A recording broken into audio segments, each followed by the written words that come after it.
Hello and welcome 12 Commerce students. Today I am going to start another chapter of your business studies syllabus, that is Principles of Management. As you can see, I have written in the board Principles of Management is today's chapter, that is chapter number 2 of part A section of business studies syllabus. Now, before starting the chapter, I just want to clarify what is actually this principles of management. Previously, I have defined the definition of management, but now I am going to discuss what is principles of management. Now, a principle may be defined as a fundamental truth that provides a guide to thought and action. It helps in providing the guidelines for managerial decision making, and the management principles are also helpful in predicting and understanding the results of managerial actions. So this is what we call principles of management. Now, Henry Fayol is popularly known as the father of modern management. Henry Fayol is popularly known as the father of modern management. According to Henry Fayol, the name is Henry Fayol, Henry Fayol. He is called the father of modern management. He is called the father of modern management. He is called the father of modern management. So, according to Fayol has suggested that there are 14 principles of management. There are 14 principles of modern management. 14 principles. According to him, he has provided 14 principles of modern management. Now, one by one, I am going to discuss with you these 14 principles of modern management today. One by one, I will discuss with you these 14 principles of modern management with you. Now,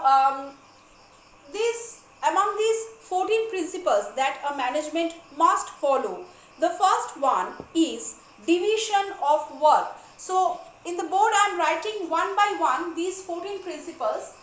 Some of the principles I will discuss in this class, and some of the principles I will continue in the other classes.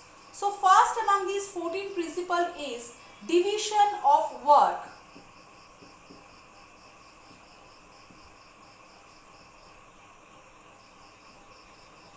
This is the first principle of this modern management prescribed by the father of modern management, that is Henry Fayol. The father of modern management, that is Henry Fayol.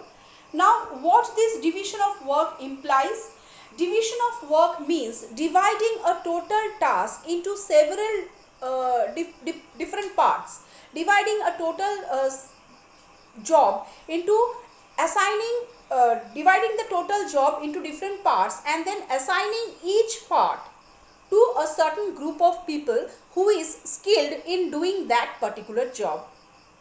So, division of work implies the total task which is to be divided in compact jobs. It is to be divided in compact jobs, and the object of this division is to facilitate specialization. It facilitates or enhances specialization. It enhances the skill of an employee to do that particular job for which he is assigned. So, this improves the efficiency also, and due to division of work, the performance becomes better. Performance of employees becomes better, and when an individual does the work of his job, he specializes in this task, and his accuracy, his speed, all these increases due to this division of work. So, this is one of the principle that is followed by the management. This is the first principle. Among these 14 principles, this is the first principle of management. Now, coming to the second principle of management. Second principle is authority and responsibility. These 14 principles are very important. One question will definitely come that what state the 14 principles of modern management. So among these, this is the second point, that is authority and responsibility. Second point is authority and responsibility. Now what is this authority and responsibility? Authority is the right to give orders. Authority, the first part, authority is the right to give authority, and the power, it has the power to exercise obedience. And responsibility implies the obligations to perform the job in a certain manner. So authority and responsibility goes hand in hand. Along with the authority, responsibility comes. Authority flows downward and responsibility flows upward. Now, authority without responsibility leads to irresponsible behavior. And responsibility without authority makes a person more ineffective and inactive. So both are related, both are interrelated, both goes hand in hand. Where there is authority, it should come with responsibility, and where there is responsibility, there must be someone to exercise the authority. So this is the second principle of management. Now coming to the third principle of management, that is discipline. Discipline. What is discipline? Discipline means obedience and outward mark of respect. Certain rules, it is the obligation to perform certain rules, so to maintain certain rules and regulations and provisions laid down by the company. Now, for smooth running of any business, discipline is required, and without it, no business can prosper.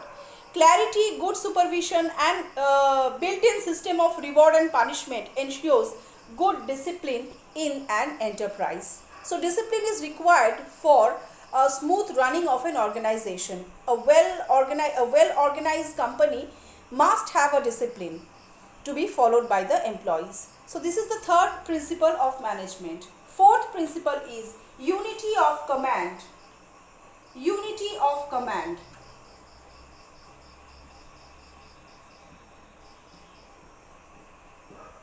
Now what is unity of command?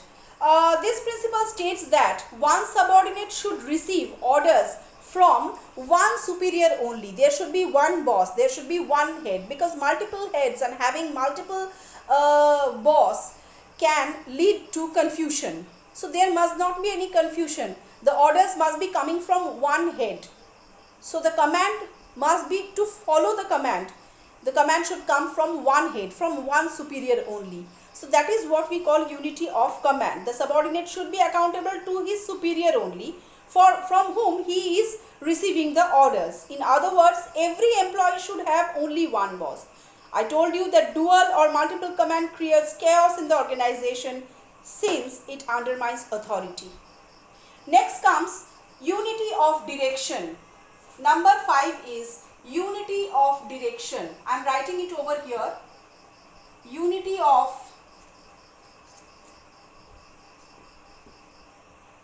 direction.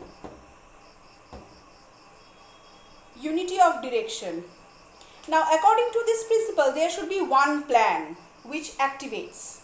One plan must activate. In other words, each group activities having same objective must have one plan of action, and multiple plan of action cannot work. So one plan of action must be there that should be executed and controlled properly. This is the next principle of management.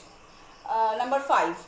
Number 6 is subordination of individual interest to general interest. Number 6, subordination of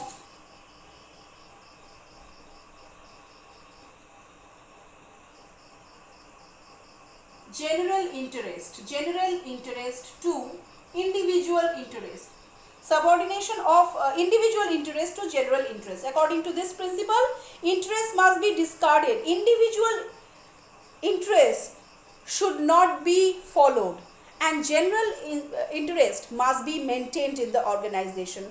Nobody should work for personal gain. Everybody must work for the organization, work for the total organization in all, overall total organization. They must try to achieve the targets given by the organization, and they must not work for individual interest.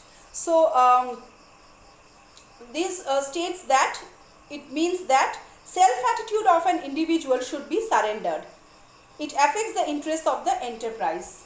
So group interest must prevail in an organization, and individual interest must be surrendered.